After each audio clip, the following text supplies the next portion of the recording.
I've been asking myself why I prefer the word autobiography for this book, Jersey Breaks, to the word memoir.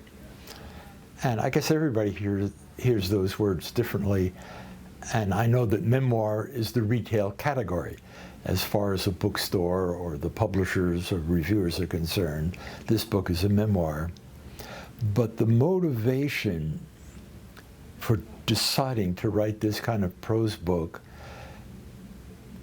partly involves a kind of, I wouldn't call it a political sensation, but a social, semi-patriotic mixture of despair and hope in relation to where American culture seems to be at this moment. And I grew up on the shore of a white island with a black island across the street. The great sociologist Orlando Patterson had a conversation with me about this book at the Harvard bookstore, and Orlando pointed out that the fact that I not only could look out the window and see black people, I could walk out the door every day. Those are people I played with. I could go into their houses. That was a very small, to use the word window differently, a window in time in the late 40s, early 50s, when redlining had not yet been perfected by the real estate industry. And there was a lot of enmity, mistrust, tribalism, but also breaks, associations, connections, cross loyalties among the mostly Italian, some Jewish and Irish families on Rockwell Avenue, where my family lived in our multi-family, two-bedroom apartment. And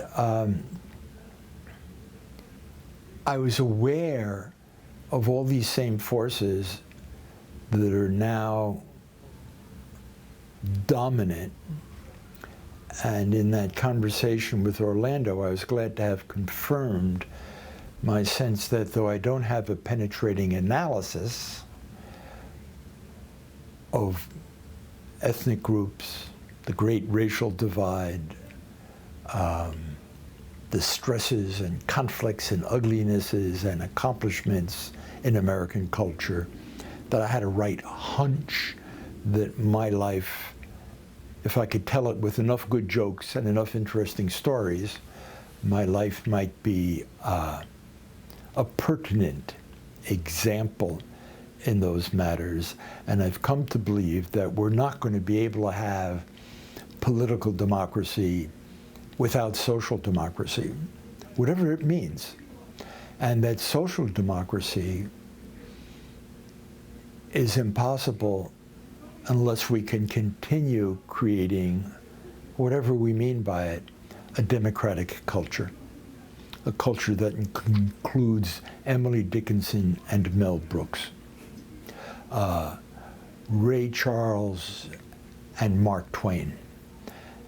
And my loyalty to that effort and my anxiety about that effort as possibly failing or dissolving, that probably is related to why I would, in my own mind, I say about my memoir that it is an autobiography.